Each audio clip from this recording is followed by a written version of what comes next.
Hello guys, very good morning to all of you. स्वागत है आप सभी लोगों का आज के इस नए सेशन में। तो इस सेशन में देख रहे हैं प्रैक्टिस सेट का ये सवाल नंबर है 44। ठीक है, तो सवाल दिया गया है कि निम्न तालिका 5 वर्षों में एक कंपनी का सकल कारोबार करोड़ में दर्शाती है। ठीक है, तो वर्ष दिए गए सन 2016, सन 2017, सन 2018 और 19-20। ठीक है, ये सकल कारोबार दिया गया है। ठीक है, तो सवाल ये पूछा गया है सन 2020 का सकल कारोबार सन 2018 के सकल कारोबार से कितना परसेंटेज अधिक है। ठीक है, तो सन 2020 का सकल कारोबार सन 2018 के सकल कारोबार से कितना % अधिक है। तो सन 2020 में कितना है, 30 है, और सन 2018 में कितना है, 25 है। तो 18 से 20 में कितना % अधिक है, यह कितना अधिक है, 5%। किस पर है, 25 पर। तो 100 पे कितना हो जाएगा, ठीक है, 25 × 100 और 4 पंजे 20%। ठीक है, तो सवाल का आंसर कितना, 20%, ऑप्शन नंबर ए। ठीक है,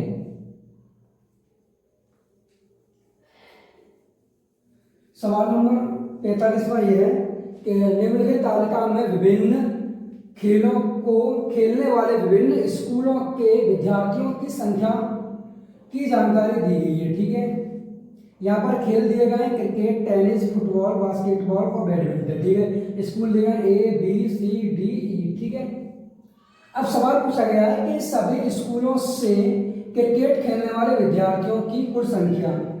ठीक है, सभी स्कूलों से क्रिकेट खेलने वाले विद्यार्थियों की कुल संख्या और सभी स्कूलों से टेनिस खेलने वाले विद्यार्थियों की कुल संख्या के बीच का अंतर ज्ञात कीजिए।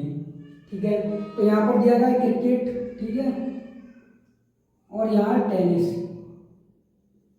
यहाँ क्रिकेट खेलने वाले विद्यार्थियों की संख्या और टेनिस खेलने वाले विद्यार्थियों की संख्या का डिफरेंट पूछा गया है और सभी स्कूलों को ऐड करिए। ठीक है, तो क्रिकेट में कितने विद्यार्थी हैं, यानी कि 200 और 3 से कितने हुए, 500, और 2 से कितने हुए, 700, 700 और 100 कितने हुए, 800 और एक 900, यानी 950 हो गए। क्रिकेट खेलने वाले कितने, 950। ठीक है, अब टेनिस खेलने वाले कितने हैं, यानी कि 2 और 2 4 और 2 कितने हुए, 6 और 2 कितने हुए, 8 और 2 10। ठीक है, यानी कि 1000 तो ये हो गए। ठीक है, और 30 और 10 कितने हुए, 40 और 50 और 20 कितने हुए, 70, यानी 1070। ठीक है, 1070 टेनिस खेलने वाले। इनका डिफरेंट कितना हो जाएगा, 0 से 0 होगा, 0 बचेगा, 7 में से घटाएंगे 5 तो 2 बच जाएगा। ठीक है, और 10 में से घटाएंगे 9 तो 1 बचेगा, यानी कि 120। ठीक है, तो सवाल का आंसर कितना है, ऑप्शन नंबर सी, 120। ठीक है, अगला सवाल देखते हैं। अगला सवाल दिया गया 46वां। दिया गया पाई चार्ट एक परिवार द्वारा उनके मासिक खर्चों के लिए अनुमानित बजट को दर्शाता है। मासिक खर्च रुपए कितना दिया गया, 58,000। ठीक है, सवाल ये है, यहाँ पर दिया गया शिक्षा पर 25%, बिजली पर 19%, फोन पर 10%, किराने पर 20%, ईंधन पर 12%, निवेश पर 6% और दूध पर 8%। ठीक है, तो सवाल ये पूछा गया है कि यदि परिवार ने वास्तव में किराने और बिजली दोनों पर 18,875 खर्च किए हैं। ठीक है, वास्तव में जो रियल में है वो किराने और बिजली, ठीक है, इन दोनों पर कितना खर्च किया है, 18,875। ठीक है, 18,875 खर्च किए गए। तो किराने एवं बिजली के लिए बजट राशि, अब किराना, ठीक है, किराने और बिजली बजट राशि, ठीक है, किराने एवं बिजली के लिए बजट राशि तथा किराने एवं बिजली पर खर्च की गई राशि के बीच का अंतर क्या कीजिए। तो यहाँ पर कितना है, 19% बिजली और किराना कितना, 20%, टोटल कितना हो, 39%। ठीक है, 39% की वैल्यू निकाल लेंगे। ठीक है, और पूरे 100% की वैल्यू सवाल दी कितनी है, 100% के बराबर कितना है, 58,000 की।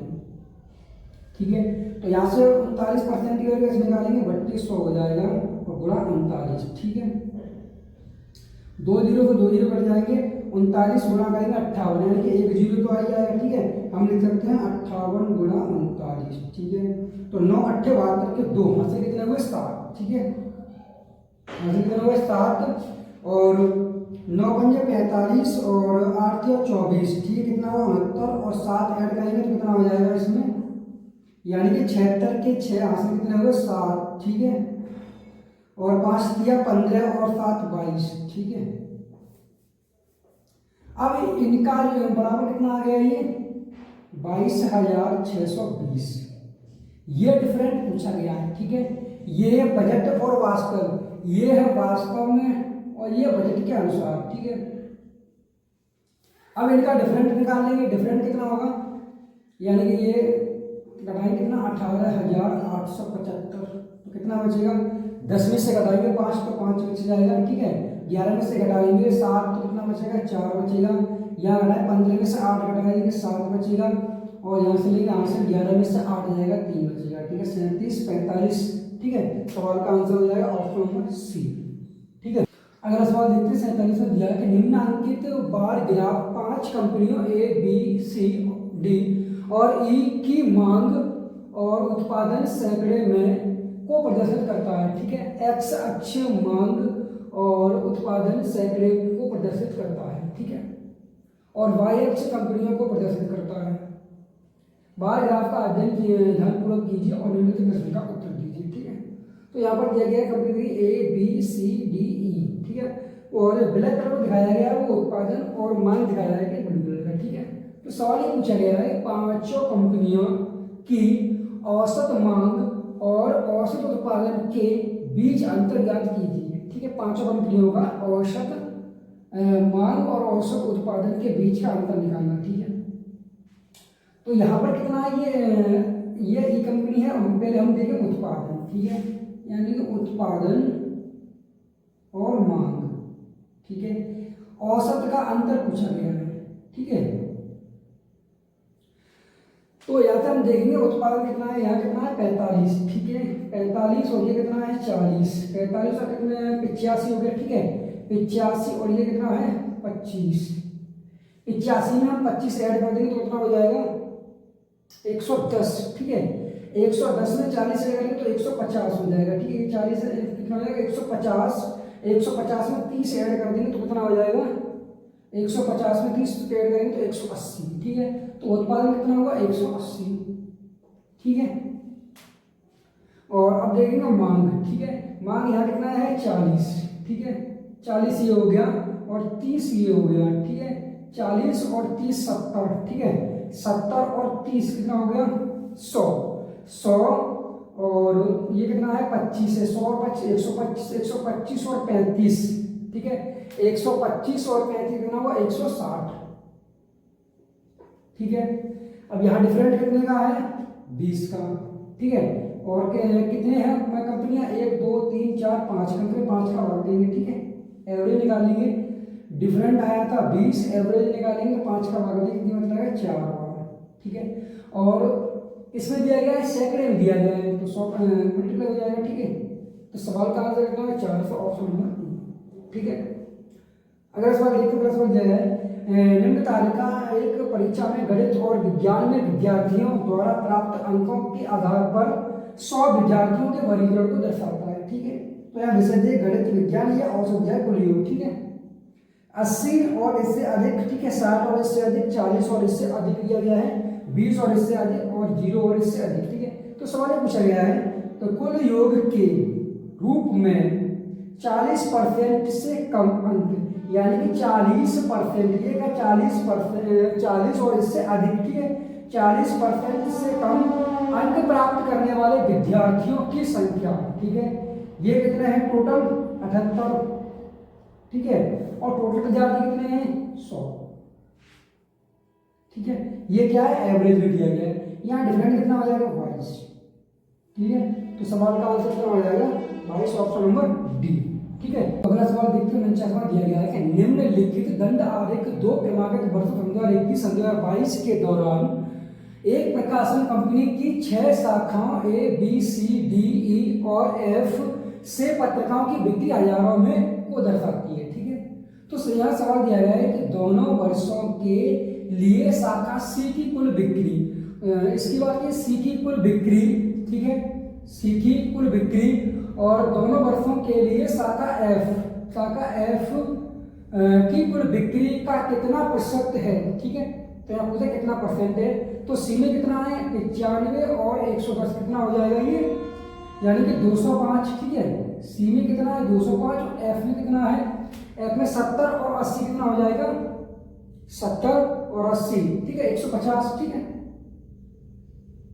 अब ये पूछा कितना परसेंटेज है, मतलब सी की कुल बिक्री और एफ की कुल बिक्री का कितना परसेंट है, एफ की कुल बिक्री का कितना परसेंटेज, ठीक है। तो यहाँ पर निकालेंगे 150, ठीक है, गुणा 100 बट्टे 205। एफ का परसेंटेज निकालना है तो 100 का मल्टीप्लाई करके 205 का भाग दे देंगे, ठीक है।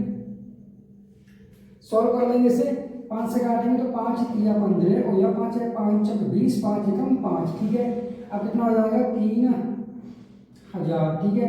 41 का भाग देंगे इसमें तो कितने में चला जाएगा 4 7 28, 7 एकम 7, 7 6 28, कितना बचेगा यहाँ 3 और 9 में से घटाएंगे 8 तक कितना बचेगा 1, ठीक है। और 0 ले लेंगे कितना हो जाएगा ऑप्शन के अनुसार, तो ऑप्शन ये हो जाएगा 1, ठीक है।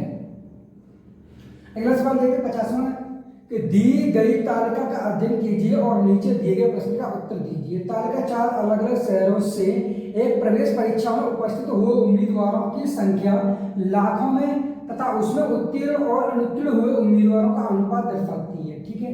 तो ये जो ग्राफ दिया गया है ये शहर PQRS और ये उम्मीदवारों की संख्या दी है, ठीक है। ये किसमें की लाख में, और शहर के भीतर उत्तीर्ण और अनुत्तीर्ण हुए उम्मीदवारों का अनुपात, ये क्या है शहर PQRS और उत्तीर्ण हुए और ये अनुत्तीर्ण हुए उम्मीदवारों की संख्या दी गई है, ठीक है।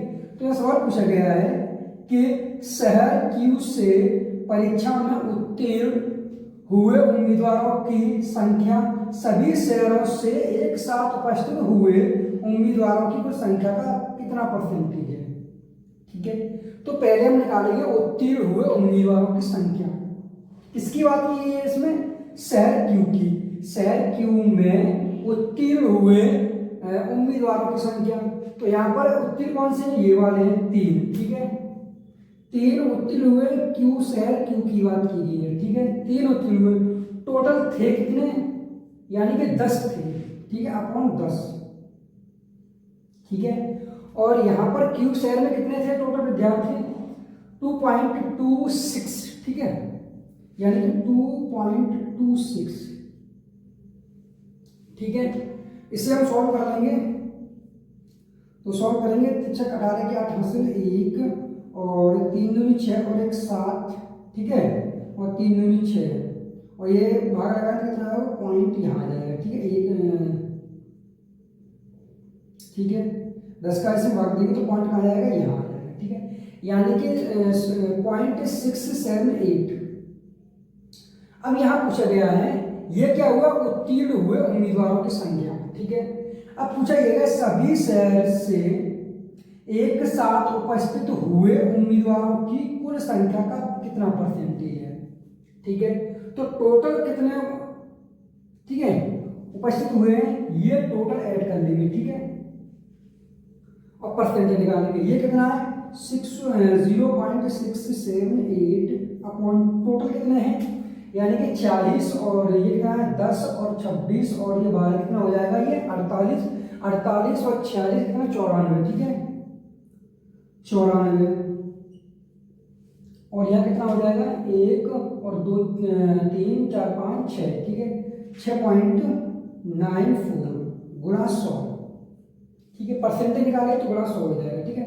मल्टीप्लाई कर लेंगे तो कितना होगा, यहाँ से पॉइंट हटाएंगे तो कितना हो जाएगा 2 0 ऊपर बढ़ जाएंगे, ये पॉइंट हटाएंगे तो नीचे कितना हो जाएगा 1000, 1 2 3 1 2 3 कट जाएगा, ठीक है।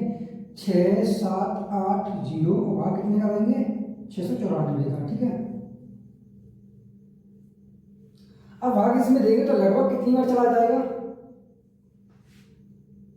ठीक है, एक बार तो नहीं जाएगा इसमें। अगर भाग एक ना 694, ये कितना है 678, तो एक बार तो नहीं भाग जाएगा, ये भी नहीं ऑप्शन होगा, ये भी नहीं होगा, ये भी नहीं होगा, ठीक है, क्योंकि इसमें 9 का भाग देंगे तो कितना जाएगा, 9 का मल्टीप्लाई करेंगे निचोक 36 के 6, ठीक है, निचोक 36 के 6 हासिल 3 और 9 में 81 और 3 84 के 4 हासिल 8, 9 54 और 8 कितना हो जाएगा आठ अच्छा 12 का 2 से 1 और ये 600, ठीक है।